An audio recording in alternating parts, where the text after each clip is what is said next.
Welcome back. A famous Toronto landmark used during the Second World War may be closing its doors. The former de Havilland Hangar is the home of the Canadian Air and Space Museum, but the building saw eviction orders this past fall.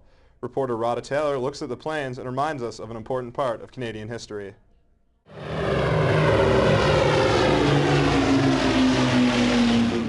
Unless you saw this year's air show, one of the only places in Toronto to find these vintage planes is at the Canadian Air and Space Museum. But Downsview Park is closing the historic doors in 4 months to make room for an ice rink. We're not a good profit generator for the park, so we have to pack up and try to find a new home. And a hidden gem indeed. The museum is actually a hangar built in 1928. A lot of the Canadian history has been built right here. The beaver, the tiger moth, even the first edition of the Canada Arm. What we have here is we have our the world's only full-scale one-to-one metal replica of the famous supersonic Avro Arrow. The museum does not just house artifacts, it also houses books, thousands and thousands of books, guides and manuals, all about the history of aviation. 89-year-old Phil Gray is a Second World War veteran pilot. He was involved with 16 operations as part of the only Canadian bomber squad. There was as many Canadians flying bombers as there were Brits. Canadians everywhere. Canada had the fourth biggest air force in the world then. But memories of the war and of the thousands of aircrafts built since the 1920s could dissolve into thin air by April if the building is torn down. If they can get rid of us and knock this building down, they've got a solid concrete floor base for their ice rink, which they won't have to build. They lost their heritage site designation and federal support from lease mix-ups. The museum is 6 to 7 months behind on their $15,000 monthly rent to Downsview Park. We all have the same objective, to retain these artifacts for the next generation. Because basically we're only just temporary custodians of these artifacts. If this eviction follows through, Gray says the hundreds of thousands of young men in the Air Forces fighting during the Second World War have died in vain. A lot of these Canadian boys never became 22. They died right there. They were buying freedom, I suppose, as they thought. They gave away their lives easily to buy this freedom that we enjoy today. And now this freedom has been used to spit back on their faces. They may have an uphill battle ahead, but the volunteers will continue with their fight to save this piece of Canadian history. For Humber News, I'm Radha Tailor. We use them to text, tweet, and go online, but now iPhones and iPads have become one artist's canvas. British artist David Hockney has revolutionized where you can make art, showcasing his latest pieces on iPhones and iPads.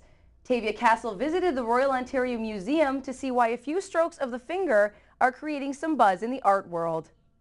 The Royal Ontario Museum has opened the Fresh Flowers exhibit by David Hockney. It is the first online accessible gallery at the museum and features 20 iPods and 20 iPads showcasing Hockney's work. Artist David Hockney began working with the iPhone in 2008 using the Brushes app and just his thumbs.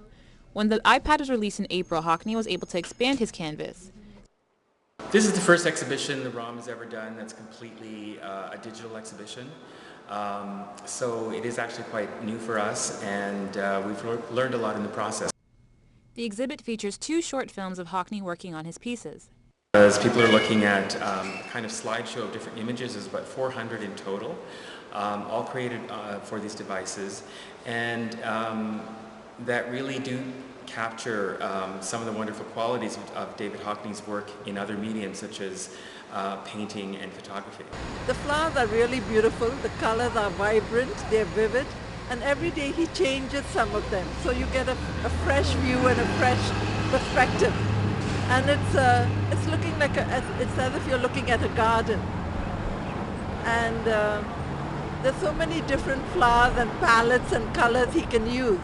And I never knew all that was available just on the computer. Hockney is able to add to the exhibit at any time because of its Wi-Fi capability. I really like it. It's, I think what he's done and just using this new way of creating art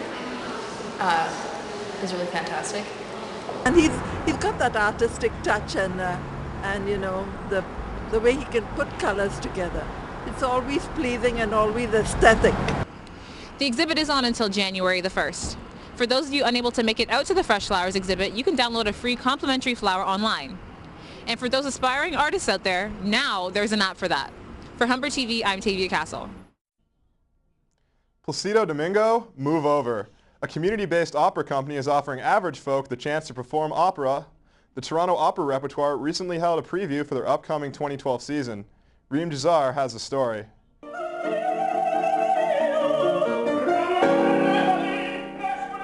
These two may seem like professional opera singers, but they are in fact ordinary men and women who decided to take up singing and join the Toronto Opera Repertoire.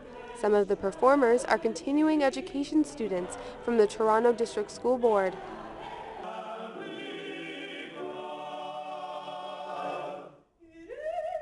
Others hold down careers, like Carrie Gray, a massage therapist who drives from Peterborough for practice every week.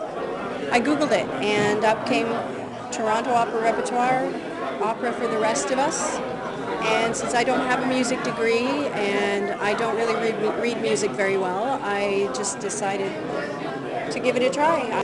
It's the kind of cities that grow, or the kind that have a big cultural base, and not just the great big Canadian opera companies or ballet, but the small ones too. I mean, it makes people want to come here, makes people want to work here, makes people want to live here. Giuseppe Macina has been the artistic director since 1967. He still says it is a unique opportunity for those who have always wanted to perform. It's in the evening, and they can work during the day and come there and work at night and learn. Then the fact is that they get the experience. The Repertoire performs 2 full operas every year. In the new year, they bring Lucia de Lammermoor and The Merry Widow to the stage.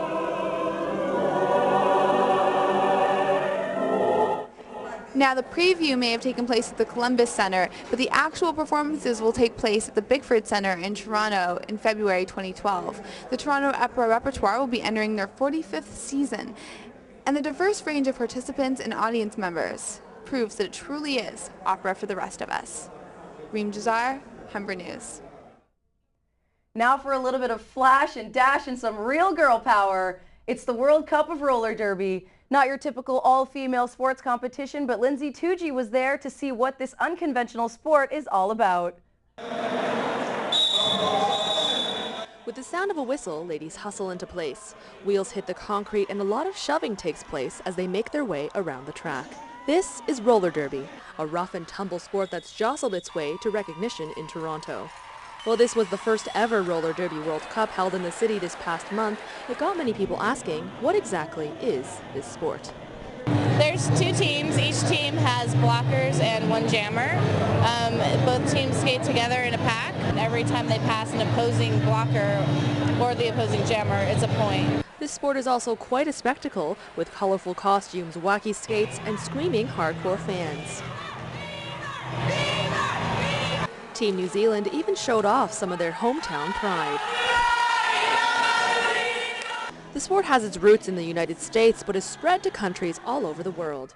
13 of them were represented at the World Cup, and its players say they were excited to show their stuff. Fell in love with it immediately, and they had tryouts a couple weeks later, and I bought skates and pads and a helmet, and that was it.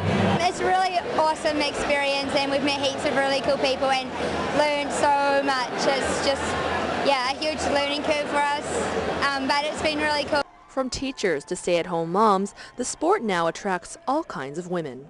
Maybe in the beginning it was more of like a punk rock underground type of person that would be interested in it, but since then it's evolved into just really anybody can join and everybody feels comfortable. The Roller Derby World Cup has been a huge success, and there's even been talk of expansion and turning it into an Olympic-style event that travels to multiple countries. But one thing's for sure, this one's underground fringe sport has caught the attention of Toronto and the world. For Humber News, I'm Lindsay Tucci.